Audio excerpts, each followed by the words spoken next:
We're getting you the latest updates on the aftermath of Cyclone Nivar. While there has been heavy rainfall through the night in several parts of coastal Tamil Nadu and Puducherry, remember that the very severe cyclonic storm made landfall near Puducherry late last night. It's now weakened into a severe cyclone and has moved further into land. Cyclone Nivar made landfall 20 kilometers north of Puducherry at 11:30 p.m. last night. The eye of the storm was around 115 kilometers south of Chennai. Heavy rain and winds of 120 to 130 kilometers per hour lashed coastal areas of Puducherry as well as Cuddalore. Cuddalore perhaps has been the worst affected district by this cyclone.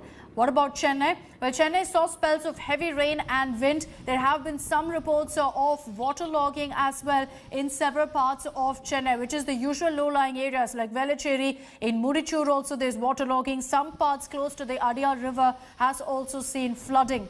This cyclone is now weakened. It's now a severe cyclonic storm and making its way further into land. Air operations at Chennai International Airport is set to resume shortly. Remember, it was suspended yesterday. All roads leading to the Marina Beach and Besanagar Beach, the Elliots Beach, have been closed down temporarily. The roads leading to Tirvanur Beach have also been closed. This particularly because yesterday we did see some people trying to gather at these beaches, trying to click photos and witness the cyclone. That's why an advisory has also been issued asking everyone to remain cautious and not to try to head to these beaches today as well, because the wind speeds are still picking up. 13 Tamil Nadu districts including Chennai will have a public holiday today as well.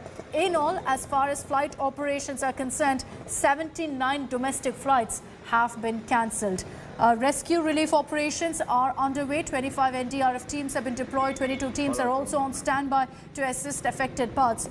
Overall, the picture is this. There is some waterlogging that's been reported, some incidents of tree falling, over 200 incidents, but authorities are on the move. They are working to go ahead and clear the debris as soon as possible. And joining me on this broadcast is Mr. S.N. Pradhan, DG of the NDRF. Mr. Pradhan, good morning. Thank you for speaking to us here on India Today. At first, I'd like to start off by thanking you and your personnel on the ground. We know it's time of a pandemic, and amid this, to fight a cyclone isn't easy. But what is really the report that you're picking up, sir, from the ground on the kind of damage that's been caused by the cyclone?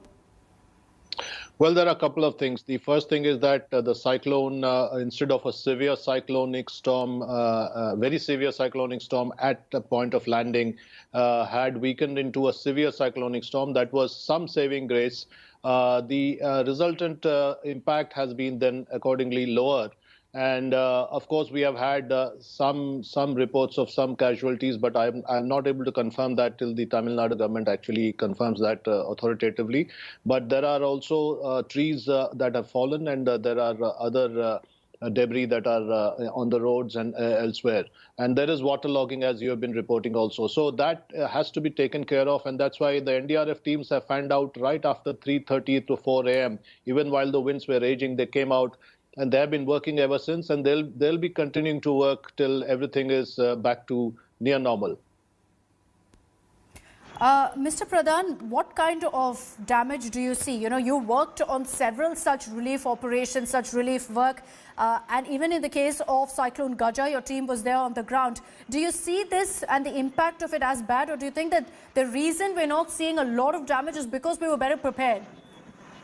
Absolutely. That was the whole idea about preparation and warning. And I must compliment the governments of Tamil Nadu and Pondicherry, especially because they have worked in tandem with the central government authorities, the Power Ministry, the Telecom Ministry, the NDRF on ground. And we have worked together as a team. And there was a lot of precautions that were taken. People were warned. People were evacuated. Remember, in excess of 1 lakh people were evacuated in Tamil Nadu. Hundreds of relief camps are operating as we speak. So also in Pondicherry, thousands of people are evacuated. So all this, I think, has paid off. And you don't trifle with nature. And when you err on the side of precaution, that is always welcome. That is always good, and that is always beneficial to the population. And that is, I think, what has happened. And as a result of the preparation, I think we should be able to return back to normal pretty soon. Mr. Pradhan, as far as this cyclone is concerned, it seems like the worst is over. There is a nagging worry, however, about another system that's been formed next week. So if that could bring more rainfall, it could lead to problems in Chennai. So will the NDRF teams there be on standby now till next week?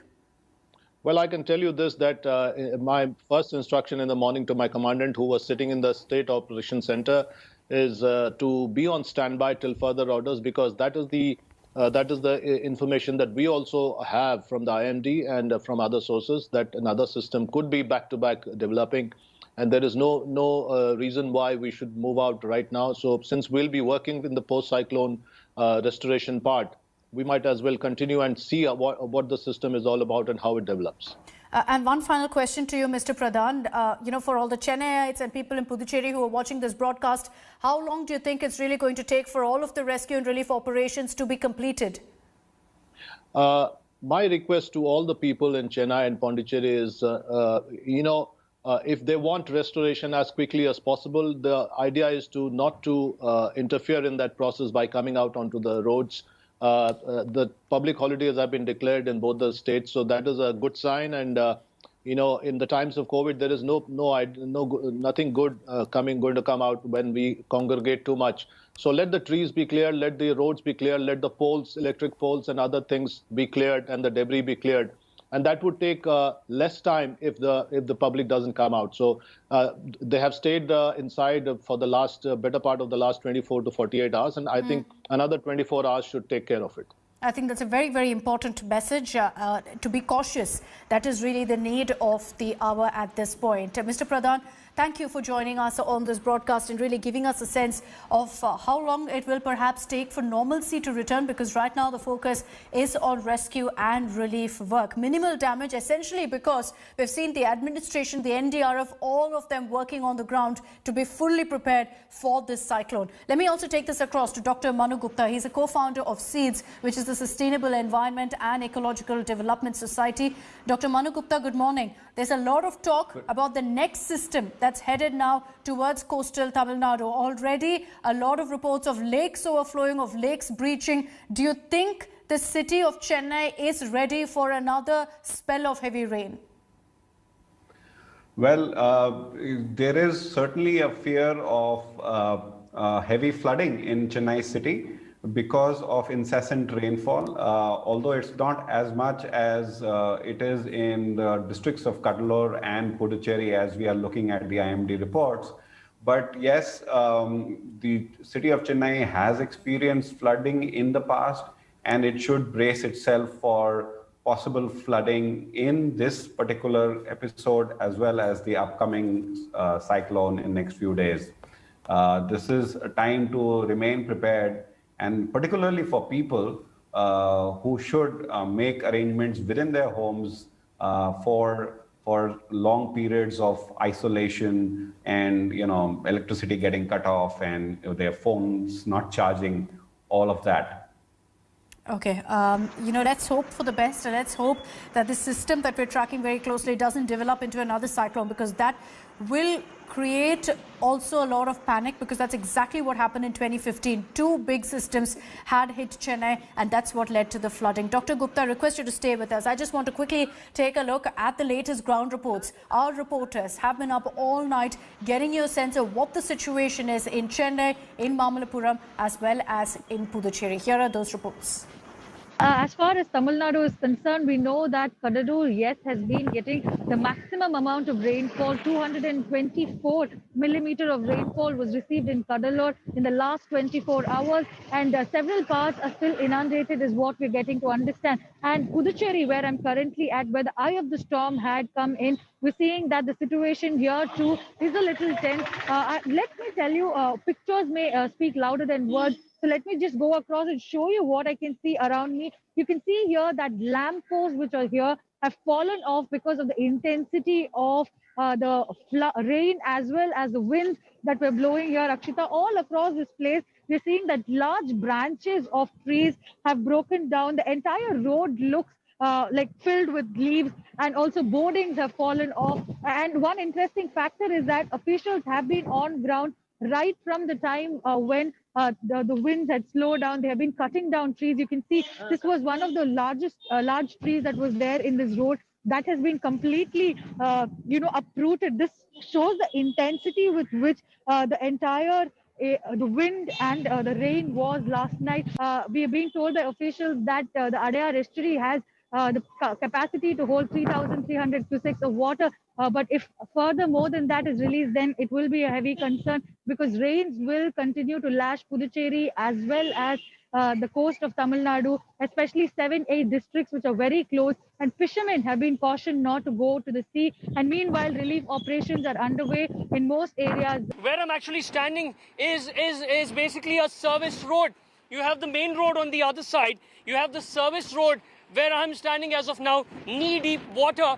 And on the other side, basically, here, unlike the other place where I was, the beach itself is filled with rainwater. The flood waters are completely covering the beach. And then you have a patch of the beach on one side, and there on the sea. So this is the situation. However, in spite of the warning not to come over here, it's extremely dangerous. Wind speeds really, really strong. People are still venturing out over here to the Marina Beach in order to experience. So we are just telling the people, requesting them, follow government guidelines.